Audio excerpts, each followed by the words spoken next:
In the video on the screen, there was my face, my voice. But those words had never come out of my mouth. I am bequeathing my house to my beloved grandson, Mateo. He takes such good care of me, I couldn't do without him. At a neighborhood meeting in Little Havana, in front of 100 people, Mateo was playing this video. Everyone was applauding. "How beautiful, how generous, abuela," they said. But I had never said those words. That video was fake. My face, my voice. But the words were not mine. Artificial intelligence, they called it. I didn't know. But now, right before my eyes, I was lying with my own face. "Abuela can get a little confused," said Mateo, laughing. "Sometimes she forgets where she is. She doesn't understand technology at all. Yesterday, while trying to talk on the phone, she called the coffee machine." The room filled with laughter. They looked at me, poor, old, clueless Doña Luz. There was pity in their eyes. At that moment, something burned in my chest, but my face remained unchanged. I kept smiling, because soon, everyone would learn the truth. My name is Luz Marina Vargas. I am 51 years old. I worked as a hairdresser in Little Havana for 30 years. As much as my hands beautified hair, my ears heard many secrets. From lawyers to police officers, I served everyone. Everyone trusted me. They always called me Doña Luz. Mateo is my daughter's son. I've raised him since he was 8 years old. I gave him everything. And now, he's making me look like a fool in front of everyone. But there's one thing he doesn't know. This old woman has been secretly taking computer classes for the past 6 months. And now, she knew very well how to take a screenshot. When I left the meeting room, my legs were shaking. Everyone's laughter still echoed in my ears. They had looked at me with poor abuela who doesn't understand technology eyes. The people I had lived with in the same neighborhood for 30 years now pitied me. Walking home, I felt a heaviness with every step. My phone vibrated in my pocket. It was Mateo. "Grandma, don't be sad. They laughed because they love you, and know that I'm always by your side. Always by your side. Those words. Oh, those words." "Gracias, mijo," I said, without letting anything show in my voice. But inside, another voice screamed, "Lies. It's all lies." When I entered the house, the living room was dark. I turned on the light. The walls were covered with photos. 30 years of memories. Pictures taken with clients in my hair salon, family photos, Mateo's growth album. I stood in front of one photo. Mateo, 8 years old, in my arms, his first visit to the salon. Tiny, shy, fear in his eyes. It was just a week after my daughter's death. Mateo had said, "Grandma, I'm a little confused. It's like I'm a burden, a problem." 18 years ago, I was his only solution. That day, I had returned from my daughter's funeral. It was raining. The sky in Miami had turned gray, as if it were crying with me. My hands were shaking. There was a void in my chest. My daughter, my dear daughter, was only 29 years old. A car accident. In a second, everything was over. And now, I had Mateo in my arms. He was 8 years old, an orphan, his father having abandoned him years ago. I was all he had left. When I brought him home, he didn't speak. He just sat there, curled up on the couch, staring into space. I didn't know what to do. How could this be? One day your mother is there, the next day, she's gone. I sat down next to him. I held his hand. It was cold. "Mateo, my angel," I said. My voice cracked. "I know you're in a lot of pain. I am too. But look, we have each other, and I promise you, I will never leave you alone." He looked at me. There were tears in his eyes. "Grandma, is my mom coming back?" My heart broke. No, my dear.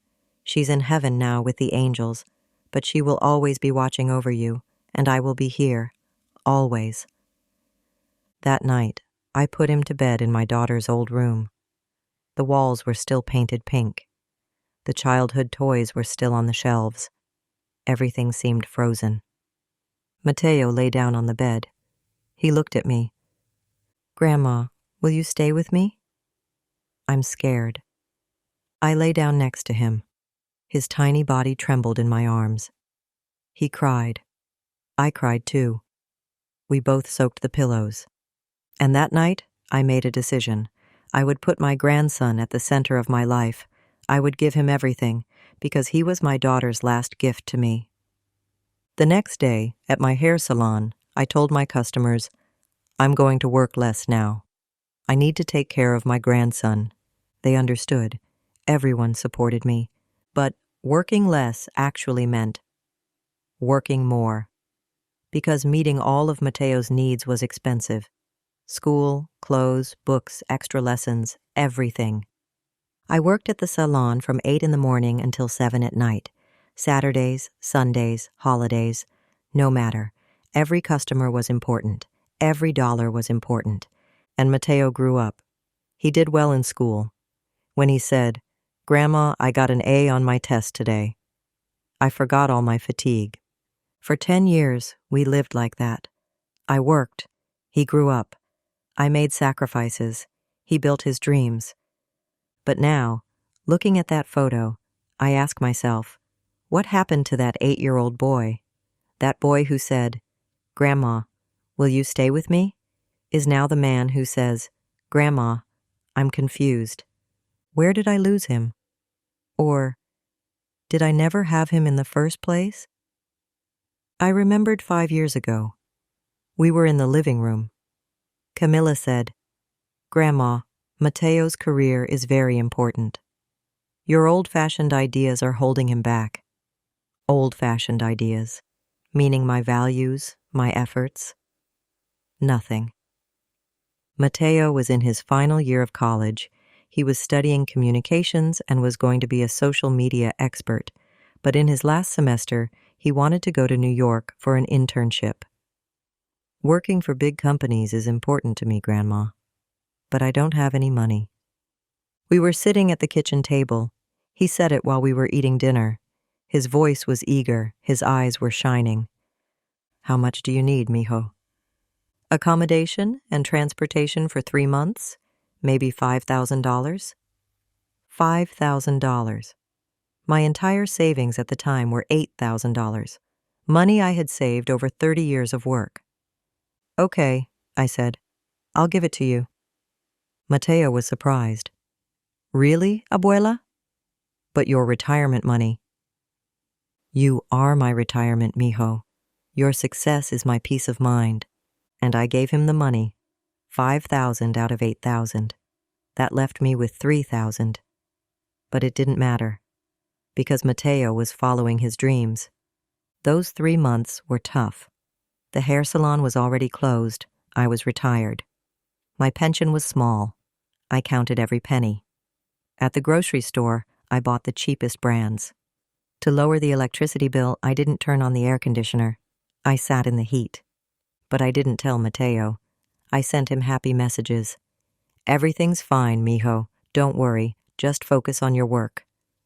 3 months later, when he returned, we hugged. Grandma, it was an amazing experience. I interned at a big company. I made connections. I might even get a job offer. The happiness in his eyes was enough for me. I'm so proud of you, mi cielo. And that day, at the graduation ceremony, when Mateo took the stage and received his diploma, I stood and applauded, with tears in my eyes. But now, looking at the kitchen table, I remember that conversation. How much do you need, mijo? And now I ask myself that question. What did those $5,000 teach him? The value of sacrifice? Or, abuela always gives, keep taking? Camilla said, your old-fashioned ideas. But without that $5,000, Mateo wouldn't have been able to do that internship. There would be no diploma. There would be no great career. Old-fashioned money created a modern career, but the modern man forgot the old-fashioned abuela. The words in the fake video, "I bequeath my house to my beloved grandson, Mateo." I never said those words, but 2 years ago, I almost did. Back then, Mateo and Camilla were newlyweds. The wedding was big. I covered half of all the expenses. "Grandma, this is the most important day of my life. Please help me," he said. And I helped. I gave the remaining $3,000 I had to the wedding because he would be happy, and I would give anything for his happiness. A month after the wedding, they came to see me. They sat in my living room looking serious. "Grandma, we need to talk to you." Mateo had a document in his hand. "Camila and I want to buy a house, but we don't have enough points for a loan. And your house is very valuable, in Little Havana, in the old neighborhood. If you put the house in my name, I can get a loan. Then we'll sell the house and buy a new one. And of course, you'll live with us. We'll all live together. All together." Those words sounded nice. "But mijo, this house is my house. I've been here for 30 years. I have memories in every corner." "I know, abuela. But look, you're getting older. A big house is hard to manage alone. It would be better if you lived with us. We can take care of you." Camilla held my hand. "Doña Luz, you are our family. We want to take care of you. But for that, we need to sell this house." At that moment, my conscience was torn in two. One side said, "No, this is your home. Don't give it up." The other side said, "But she's your granddaughter. Maybe she's right." "I need to think about it," I said. For a week, I couldn't sleep. Every night, I thought about my house. These walls saw my life. This kitchen cooked thousands of meals. This garden was where my daughter played as a child. But I also thought about Mateo, his happiness, his promise that we'll all live together. Maybe he was right. But that week, something happened. My neighbor, Senora Alvarez, came to me. "Luz, I heard something. Are you going to give up the house?" "I don't know, maybe." "Luz, listen to me. I'm 65 years old. Last year, my son said the same thing to me. 'Mom, put the house in my name. I'll take out a loan.' I did. Well, what happened? He sold the house, took the money, and put me in a nursing home. Now, I see him once a month." My heart turned to ice. "But Mateo isn't like that." "Luz, maybe he isn't, but maybe he is. Don't take any chances. The house is yours. Don't give it to anyone." That night, I called Mateo. "Mijo, I've thought about it. I won't give you the house, but I can help you in another way." There was a brief silence on the phone. Then Mateo's voice came. This time, it was cold. "I understand, abuela, so we're not important enough to you."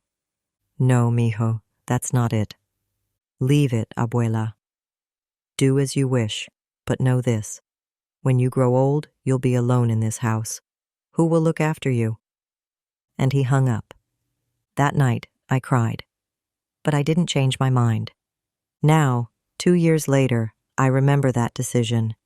If I had given up the house, I would be homeless now, because Mateo would have sold it, like Senora Alvarez's son. But that threat still rings in my ears. When you're old, who will take care of you? Answer, no one. Because my grandson is busy exploiting me. Everyone's laughter in the hall rings in my ears. Poor abuela who doesn't understand technology. 6 months ago, without anyone knowing, I started doing something, learning. That day, I had gone to the library to get a book. I saw an ad. Free computer classes for seniors. I stopped. A voice inside me said, "You can't do it, you're too old." But another voice said, "Why not?" And I went inside. There were 10 people in the class, all elderly. The teacher, Profesora Elena Ruiz, was smiling. "Welcome. What's your name?" Luz Marina." "Great. Luz, have you ever used a computer?" "No, never." "That's okay. Here, no one can judge you. We're all learning." And I started learning. The first day, I learned how to use the mouse. The second day, how to go online. The third day, email. Every lesson was a victory for me. Every click was a win. Mateo and Camilla didn't know yet. They thought, "Grandma goes to the library every day to read books." But I wasn't reading books. I was learning about the digital world. A month later, Elena taught me how to take a screenshot. "Luz, look. When you press this button, you can take a picture of the screen." "What good is that?" "To collect evidence. For example, if someone sends you a nasty message, you take a screenshot. Then you can show it." At that moment, an idea came to mind. Mateo's phone, Camilla's computer. They left everything open, thinking, "Grandma doesn't understand technology." And I secretly started taking screenshots, fake credit applications, accounts opened in my name, preparations for deepfake videos. I recorded it all. When I came back from the library, every night I uploaded those screenshots to my computer. I organized them into folders, just like Elena taught me. I dated them, I organized them, and every new piece of evidence made me stronger. Now, when I look at my computer, I open that folder. It says Mateo Evidence on it. Inside, hundreds of screenshots. Each one a betrayal. Each one a lie. But each one also a weapon. Because I, Luz Marina Vargas, am no longer someone who doesn't understand technology. I am someone who collects evidence, and very soon Mateo, the old woman, will realize she actually knew a lot. Today, at home, in the dark, thinking about all these memories, which one was real? Which one was a lie? Or were they all? Maybe I never knew him. Maybe I only saw what I wanted to see. But now my eyes are open. And tomorrow, I'll meet Elena at the library, because the festival is coming. And when I take the stage, everyone will learn the truth. I'm not some poor abuela who doesn't understand technology. I'm just an old woman seeking justice. After that meeting where everyone laughed at me, it was hell. The phone wouldn't stop ringing. Old clients, friends, neighbors, they all asked the same thing. "Doña Luz, are you okay? We heard you're having a hard time." Having a hard time. That phrase spread through the neighborhood like a disease. The seed Mateo planted had taken root. "I'm fine, gracias," I would say, but my voice was lying knowingly. A week later, I got a call from the bank. "Señora Vargas, your credit card application has been approved. Your card has been mailed." "Credit card? I didn't apply for one." "I'm sorry, but I didn't apply for a credit card. According to our records, you applied online last week. Your social security number and digital signature were used." Digital signature. I didn't even know how to do a digital signature, or so they thought. "There must be a mistake. Please cancel it." "Of course, but first we need to verify your identity." "What was your mother's maiden name?" I answered the question. But fear rose inside me. If someone had applied for a credit card using my information, who? I knew the answer, but I didn't want to accept it. That evening, I called Mateo. "Mijo, I got a strange call from the bank. Someone applied for a credit card in my name." There was silence. Then Mateo's voice came, relaxed, unconcerned. "Ah, yes, abuela, I did it. Your credit score is good, mine isn't. It's just a small loan. Don't worry, I'll pay it back." Just a small loan. "But Mateo, you didn't even ask me." "Grandma, you don't understand technology. If I had told you, you would have gotten confused. This way was easier. There's no risk for you anyway. I'll take care of it. No risk for me, but my name is on it. My credit score is on it. My identity is on it." "Mateo, this isn't right. Without my permission, Abuela, enough. His voice hardened. Do you realize how much I help you? Should I have left you alone? Now I ask for a small favor, and you get mad at me. That's ungrateful. Ungrateful. That word stabbed my heart like an arrow. I'm sorry, mijo. You're right.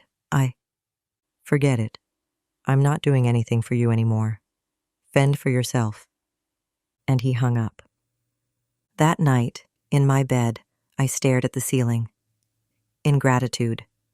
Am I ungrateful? Me, who worked for 30 years and gave him everything. But maybe she's right. Maybe I'm too sensitive, too old, too unreasonable. That thought slowly poisoned my mind. Maybe I really do have a problem. Maybe I really am confused. 10 days later, my old client, Senora Delgado, came to my door. She had a phone in her hand and a strange look on her face.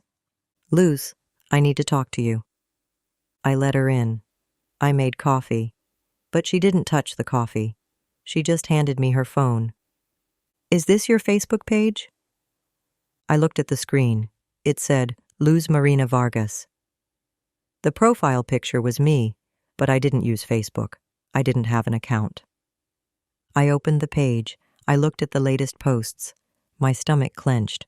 First post, got lost at the market today. Couldn't find my way home. Getting old is hard. Second post, while trying to talk on the phone, I reached for the TV remote. I'm mixing everything up now. Third post, my granddaughter helps me a lot. I don't know what I'd do without her. I can't even do my own things anymore. Each post portrayed me as old, inadequate, pitiful, and underneath each one, there were comments from neighbors. Get well soon, Doña Luz. Maybe you should see a doctor. Unfortunately, that's how it is when you get old. My phone trembled in my hands. Luz, did you write these? Asked Senora Delgado, her voice tinged with suspicion. No, I don't use Facebook. This account isn't mine. But the photo is yours. And many of your friends are following it. I checked the account. The followers, all my old clients, neighbors, friends, and they were all seeing these fake posts. Senora, this is a prank. Someone created a fake account in my name. Who would do such a thing? Who? The same question again. The same answer again. But this time, I didn't stay silent. I told Senora Delgado everything. The video posted at the neighborhood meeting, the credit card application, now this fake account. Mateo is doing this to make me look inadequate in the community. Senora Delgado was surprised. But why? He's your grandson. I don't know exactly, but I think he wants my house. And if he makes me look mentally unstable, he can get legal guardianship. That day, Senora Delgado tried to report the fake account with me. But Facebook asked for identity verification. I didn't know how to verify my digital identity. And after Senora left, I was alone. That fake page was still open. It was still posting. And every post destroyed my reputation a little more. That night, I looked in the mirror. The woman I saw in the mirror really did look tired. Wrinkles, white hair, sunken eyes. Maybe they were right. Maybe I really was old. Maybe I no longer had a place in this digital age. That thought began to consume me. Slowly, I was being pulled into a dark pit. 2 weeks later, one morning, there was a knock at the door. When I opened it, there stood a man I didn't recognize. Suit, briefcase, official air. Senora Luz Marina Vargas? Yes, that's me. I'm Attorney Torres. Your grandson, Mateo Vargas, has filed a legal guardianship petition on your behalf. I need to deliver these documents to you. My head spun. Legal guardianship. I took the documents. My hands were shaking. I went inside, sat down at the table, and began to read. Senora Vargas, due to her age and mental capacity, is not capable of making her own financial decisions. Fake social media posts, inability to manage credit cards, lack of technological adaptation. Her grandson, Mateo Vargas, as a relative, is requesting guardianship. Page after page, allegations proving that I was incapable. Fake Facebook posts, a fabricated video from a neighborhood meeting, bank records, Mateo's applications. And finally, a court date. 3 weeks later. I put the documents down on the table. I couldn't breathe. My chest felt tight. So that was the game. He would portray me as incapable and obtain legal guardianship. And then, my home, my money, my decisions, everything would be under his control, and I would be treated like a child, legally. That day, I couldn't call anyone. I couldn't talk to anyone. I just sat there, in the dark, all day long. When evening came, Mateo arrived. He had the key. I had given it to him 2 years ago, saying, "You'll need it in case of an emergency." He came in and found me sitting at the table. "Grandma, you got the papers, right?" I lifted my head. I looked into his eyes. There was no shame there. "Son, how could you do this?" He shrugged. He sat down, facing me. "Grandma, this is for your own good. You can't make your own decisions anymore. Someone has to look after you. And I'm your family. Who else is there? But I'm fine. My mind is sharp. It's just that you don't understand technology. You write nonsense on Facebook. You can't manage your credit cards. Grandma, everyone sees it. The court will see it too. Everyone sees it, because my grandson shows it to everyone. Mateo, that Facebook account isn't mine. You opened it. You dash dash. Grandma, stop. His voice was harsh. You're paranoid. Mateo is lying. Mateo is doing bad things. That's proof that you're not in a good mental state. Paranoid. Another label. Another stamp. But mijo, Enough! She stood up. Look, abuela, this is happening. Take it or leave it. In 3 weeks, the court decision will come out, and you will be under my responsibility. Maybe going to a nursing home would be better for you. Nursing home. Finally, the word was said. Then we'll sell this house. Camilla and I will move to a nicer place. You'll get professional care. It will be better for everyone. And just like that, he explained the whole plan, without any shame, as if it were the most natural thing in the world. He left. He slammed the door. Silence fell. I froze there, at the table. There was a void, a deep, dark void. That night I didn't sleep. I sat there until morning, thinking. 3 weeks. 3 weeks later, the court decision would come out, and I would be declared incapacitated by law. What could I do? I could hire a lawyer. But with what money? I had no savings left. I could appeal. But who would believe me? Everyone had seen that fake Facebook page. They had seen the video from the neighborhood meeting. I could run away. But where and why? This is my home, my neighborhood. All options were dead ends. And when morning came, I made a decision. I would give up. Because maybe everyone was right. Maybe I really was inadequate. Old, uncomprehending, technologically illiterate. My decision was comforting. Giving up the fight was easy. But then, something happened. That morning I decided to go to the library, one last time, to say goodbye to Professor Elena. When I entered the classroom, Elena greeted me with her usual smile. "Luz? Why do you look so sad?" I sat down and I told her everything. The neighbors' meeting, the fake Facebook account, the guardianship case, Mateo's threats. I told her everything. Elena listened. She never interrupted me, and finally she looked me in the eyes. "Luz, I have a question. Are you going to give up?"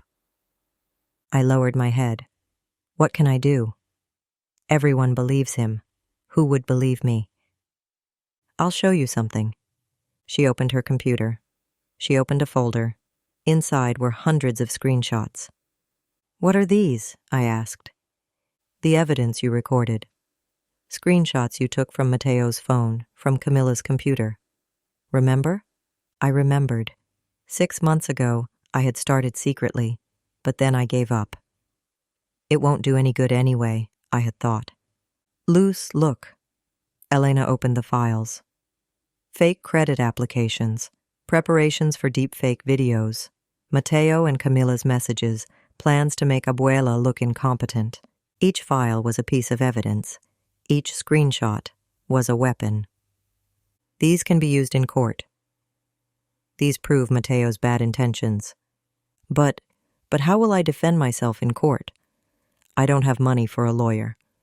You don't need to. I'll look into the legal aid program. There's free legal service for seniors. Hope. A small spark appeared in the darkness. And one more thing, Elena said. The Little Havana festival is in 2 weeks, a week before the trial. You can go on stage there and receive the Community Hero Award, and there, in front of everyone, you can reveal the truth. But Elena, who will believe me? Everyone trusts Mateo. Luz. Elena took my hand. You've served this neighborhood for 30 years. You've done thousands of women's hair. You've listened to their secrets, supported them. These people know you, and when they hear the truth, they'll believe you. In that moment, something changed. The dark void inside me began to fill slowly. It wasn't anger. It wasn't fear. It was determination. Elena, you're right. I will not give up. Elena smiled. That's it. Now let's get to work. We'll organize all the evidence. We'll prepare the presentation. And on that day in court, Mateo is going to be in for the shock of his life. That day, we worked for hours. We categorized all the screenshots. We dated them. We added descriptions. We prepared a presentation for the festival night. And with every file we opened, my strength grew. Because I realized I wasn't alone. There was evidence. There were facts. And the truth is stronger than lies. That night, when I got home, I looked in the mirror. But this time, the woman I saw was different. Not tired, but determined. Not defeated, but a warrior.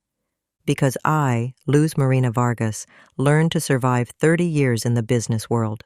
I solved clients' crises, wiped away their tears, and kept their secrets. And now, I would solve my own crisis. Mateo thought of me as an old woman who doesn't understand technology, but he forgot one thing. Old women are the best survivors because they've seen everything over the years, witnessed every story, and most importantly, they are patient. Mateo acted hastily. He made a mistake. He left a trail, and I followed that trail. I picked up the phone. I called the legal aid program. I made an appointment with a lawyer. Then I called one of my former clients, former Judge Senora Jimenez. Doña Jimenez, it's Luz. I need to consult you about something. For the first time in 3 weeks, I slept peacefully that night, because I was no longer the victim. I was the hunter, and Mateo would soon realize who he was hunting. The next morning, I went to the legal aid office. Attorney Senora Martinez was young but sharp-eyed. I laid out all the files, screenshots, bank records, guardianship documents. She examined them one by one. With each page, her eyebrows rose a little higher. Senora Luz, this is very strong evidence. It clearly shows your grandson's malicious intent. Can they be used in court? Absolutely. But there's a problem. The guardianship case is in 3 weeks. That's very little time to prepare. Will it be enough? Senora Martinez smiled. If you're ready, I'm ready. Now, let's decide on our strategy. That day we talked for hours. We made a defense plan. We detailed everything, which evidence to present first, how I would answer whatever questions the court asked. One more thing, said Senora Martinez. You mentioned the festival. You will speak there. This is very important because community support is also effective in court. If people are on your side, the judge will take that into account. The festival. There were still 10 days left. But how will I prepare my speech? What will I say? The truth. Just the truth. And show the evidence. Elena will help you. On my way home, I had a strange feeling inside. Was it hope, fear, or both? But one thing was certain. There was no turning back now. That night, before lying down in bed, I took out the old photo album. Mateo's childhood.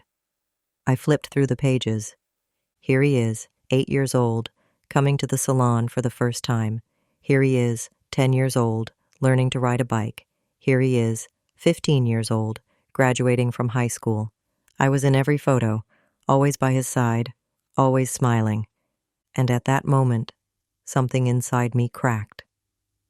What if I'm being too harsh? Maybe I should forgive him. Maybe I should talk to him, say, Mijo, what you did was wrong, but I still love you. This thought was warm and soft. Forgiving would be so easy. Forgetting, how comforting. I picked up the phone. I dialed Mateo's number. My finger hovered over the call button. Maybe I should give him another chance. Maybe he can change. But just then, I got a notification on my phone. An email. Subject: your credit card statement. I opened the email. I couldn't believe my eyes. The credit card opened in my name, Mateo's small debt, had been charged $8,000. Electronics, restaurant bills, clothes. And the bottom line, total debt, $8,000, minimum payment, $240, due date, 15 days from now. In my name. With my credit score. I put down the phone. That warm, soft feeling evaporated like steam. In its place came a cold reality. No, he won't change, because he thinks he's perfectly justified, and if I forgive him, he'll do even worse things. I closed the album. Those photos were in the past, and the past was not now. Now, I had to protect myself. The next day, Elena and I met at the library. We started working on the festival presentation. Luz, let's divide your story into 3 parts, Elena said. Part 1, who you are. Part 2, what was done to you. Part 3, the evidence. We prepared slides on the tablet screen. First slide, my old salon photo with clients. Luz Marina Vargas, 30 years serving Little Havana. Second slide, but someone tried to portray me as someone who doesn't understand technology, as inadequate. Third slide, a screenshot of the fake Facebook page. Fourth slide, Mateo's messages. We need to make abuela look inadequate so we can get custody. Each slide was a bombshell, and Elena carefully placed each one. Luz, when you make this presentation, no one can argue with you, because the evidence is clear. But Elena, Mateo will be there. How will he react? He'll probably try to stop you. He'll say, Abuela is sick, she's confused. But you'll calmly continue, because the truth is on your side. The truth. That word gave me strength, but at the same time, another voice spoke inside me. But he's your grandson. You'll destroy him in front of everyone. Can you do that? That night, I couldn't sleep again. My inner conflict raged in my mind like a storm. On the one hand, I wanted justice. I wanted Mateo to face the consequences of his actions. On the other hand, he was still my grandson, my daughter's son, the child I raised. Towards morning, I went out onto the balcony. The streets of Little Havana were quiet. In the distance, a rooster crowed. The sun was rising, the sky pink and orange. And in that moment, I remembered 10 years ago. Mateo was 13. He had gotten into a fight with another kid at school. The principal called me in. Señora Vargas, Mateo hit another student. This is unacceptable. Why did you do it, mijo? I asked Mateo on the way home. That kid said, you don't have a mother, you're an orphan. So I hit him. My heart ached. Mateo, violence isn't the answer, but I understand he hurt you. Grandma, you're like my mother, aren't you? I held his hand. Yes, my dear. I am everything to you. That night, I held him close. You are my world, Mateo, and I will always be with you. Now, on the balcony, remembering that moment, my eyes filled with tears. That little boy had said, you're like my mother. And now, that boy was trying to destroy me. Where did I lose him? When did the boy who said, Grandma, you're my everything, become the man who said, Grandma, you're my burden? I didn't know the answer. Maybe it was gradual. Maybe there was a single moment. But the result was clear. That child was gone. And I could no longer cry for that child. The sun was rising. A new day was beginning. And I had to look ahead. 3 days before the festival, something happened. And this was my final test of conscience. Mateo came to my door. His hands were full of flowers. He had a sad look on his face. Grandma, I need to talk to you. I let him in. He sat down. He put the flowers on the table. Grandma, I know I've been harsh with you lately. I'm sorry. I'm stressed, debts, work. But that's no excuse for treating you badly. There was sincerity in his voice, remorse in his eyes. I'll withdraw the guardianship case, and I'll pay off that credit card debt. I promise. At that moment, my heart softened. Really, mijo? Yes, abuela. You are my everything. I don't want to hurt you. He took my hand. It was warm, familiar. And at that moment I thought, maybe he really was sorry. Maybe he was changing. Maybe I should give him another chance. That thought was very tempting. To forgive, to forget, to say, everything is fine. I have one condition, I said. Close that fake Facebook account and tell me who opened it. Mateo hesitated, just for a second. But that hesitation said everything. Grandma, you created that account. Don't you remember? I taught you. Then you... Liar. I cut him off. I didn't create that account. You did. And now you're lying again. Mateo's face changed. That sad expression vanished. In its place came a cold mask. Grandma, you really are sick. You're paranoid. No, Mateo. You really are ungrateful and manipulative. He stood up. He took the flowers. Fine. You've made your choice. But know this. I will win in court. And then your house, your money, everything will be mine. We'll see. He left, slammed the door, and I was left alone. But this time, I wasn't sorry. Because that final test showed me the truth. Mateo's regret was fake. His apology was a strategy. Everything was meant to soften me up. And I wouldn't soften any more. When the day of the festival came, I was ready. Elena and I went over the presentation one last time. The tablet was charged. The files were in place. My speaking notes were ready. Luz, don't forget, Elena said. You're not just defending yourself. You represent all elderly women. Identity theft, financial abuse, digital manipulation. These are modern crimes against the elderly. And you will be the one to speak out against these crimes. She was right. This wasn't just my story. How many Doña Luzes were there, silently exploited? How many grandchildren were deceiving their grandparents, saying, you don't understand technology? Elena, I'm ready. I know. And I'm proud of you. The festival grounds were crowded. The entire neighborhood of Little Havana had come.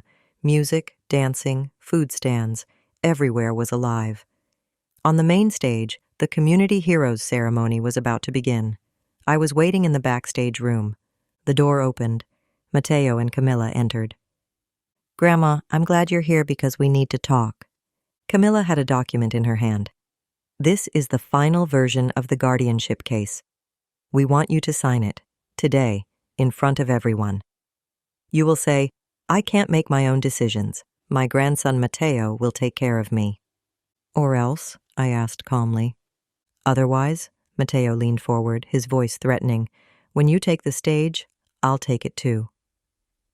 And I'll tell everyone, 'Grandma is sick. She's talking nonsense.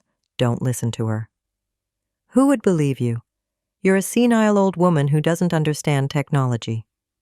There was certainty in his eyes. There was no doubt. And in that moment, my last remaining moral hesitation vanished. "Mateo, go on stage if you want. It makes no difference to me, because I will tell the truth, and the truth is stronger than your lies." Mateo laughed. "The truth?" "Abuela, your truth can't stand up to my evidence." "We'll see." They left. The door closed. Elena came to my side. "Is everything ready?" "Yes. Now I just have to go on stage." From outside, the host's voice could be heard, and now the pride of Little Havana, who has served us for 30 years, Doña Luz Marina Vargas. Applause rose. I took a breath. My hand went to the tablet. I checked. Everything was in place, and I walked toward the stage. The lights blinded me. Hundreds of people in front of me, all applauding. I took the microphone. "Buenas noches, mis amigos." My voice filled the entire space. Strong, determined, clear. "For 30 years, I have served you. I've done your hair, listened to your secrets, supported you. And tonight, I ask one thing of you. Listen to my secret." Mateo was standing at the edge of the room. His face was tense. "Because tonight, I'm not just receiving an award. I'm telling the truth." I lifted the tablet. The first slide appeared on the screen, and my story began. When the first slide appeared on the screen, the room fell silent. A photo of my old hair salon, with customers, smiles, memories from 30 years. "This is me," I said, "Luz Marina Vargas. I lived in this neighborhood for 30 years. I did your hair, I served you, and during that time, you became my family." Applause rose, but I continued. "But 6 months ago, something happened. Someone started portraying me as a woman who doesn't understand technology, inadequate, OLD." Second slide, fake Facebook page. "Today, I got lost in the market. I can't manage my own affairs anymore." The room filled with whispers. Everyone recognized that page. This page was opened in my name, but I didn't open it. Someone stole my identity to make me look stupid. Third slide, Mateo's messages. "We have to make Abuela look incompetent. We can get guardianship. Then we sell the house." The screenshots were projected onto the big screen. Every word was clear and legible. The room fell silent, in shock. "These messages are from my grandson Mateo's phone. I started taking computer classes 6 months ago, and I secretly took screenshots." Mateo stood up in the room. His face was bright red. "Grandma, stop. You're sick. You're confused. These are real." I cut him off. My voice came out loud through the microphone. "And there's more." Fourth slide, credit card applications. In my name, with my digital signature, but I didn't do it. My grandson used my identity to take out an $8,000 loan. In my name, with my credit score. Fifth slide, screenshots of deepfake video drafts. My face saying, "I'm bequeathing my house to my beloved grandson, Mateo." But I had never said those words. This is a fake video created with artificial intelligence. my voice, my face, but the words are not mine. The room roared with anger. People were looking at Mateo. Some stood up. Mateo tried to walk towards the stage. She's lying. She's sick. I was helping her. But at that moment, Elena stepped onto the stage. She took the microphone. I am Professor Elena Ruiz. I am a computer engineer and taught Doña Luz for 6 months. All of this evidence is authentic. The digital signatures, metadata, timestamps, all have been verified, and all were taken from Mateo Vargas's phone and computer. Security guards approached Mateo. Señor Vargas, por favor, venga con nosotros. The police want to question you about an identity theft complaint. Mateo looked around helplessly. Camilla had already fled the room. Grandma, please! I'm your grandson! You can't do this to me! I turned and looked into her eyes. One last time. You are no longer my grandson. You are a stranger who exploited me. And now everyone knows it. Security escorted him out. The hall was applauding me, but I couldn't hear the applause. I only felt the lightness in my chest. The 30-year burden had finally fallen away. A month later, the court ruling came out. Mateo was found guilty of identity theft and financial abuse. 2 years in prison, 3 years probation. He also had to pay me $12,000 in damages. The guardianship case? Oh, dismissed. The judge said, Señora Vargas is of sound mind. To claim otherwise is malicious manipulation. My home, my money, my decisions, they're all mine again. I haven't seen Mateo since that day. I didn't call him. He didn't call me. Maybe one day, when he gets out of prison, he'll apologize. Maybe one day he'll say, Abuela, I'm so sorry. But I'm not waiting anymore, because I got my life back. Today, I'm in Elena's class at the library, but this time, not as a student, as an assistant teacher. Señoras y señores, I say to the class. 10 elderly women and men look at me. My name is Luz Marina, and I'm going to teach you something. Technology isn't just for young people. WE can learn too. We can protect ourselves. I teach them how to take screenshots. I teach them email security. I teach them how to spot fake accounts. Because knowledge is power, I say, and we are powerful. Every lesson is a victory for me. Every student is a hope for me. After the festival night, a lot changed. The neighborhood started seeing me differently. I was no longer poor old Doña Luz, but strong, brave Doña Luz. Old customers came to me. Luz, we heard your story. You are very brave. Will you help us too? Elder abuse wasn't just happening to me. Most people were living in silence. Because they were ashamed. Because they thought it was a family matter. But I broke that silence. And now others are starting to speak up too. This morning, I'm sitting in the garden, sipping my coffee. The sun is rising, the birds are chirping. I no longer have that old photo album in my hands, because I'm not looking back at the past anymore. I'm looking to the future. My phone rings. Elena. Luz, there's a new student in class today. Her name is Señora Pacheco. Her husband stole her money. She wants to talk to you. I'm coming, I said. I stand up. I look in the mirror. I see a 51-year-old woman. Her hair is white, her face is wrinkled. But in her eyes, there is a light. Strength, hope, determination. As I walk out the door, I look back one last time, at my home, my own home. Gracias, Dios, I whisper, for giving me this strength. And I walk toward a new day, a new battle. Because I, Luz Marina Vargas, am no longer just a victim. I am a warrior.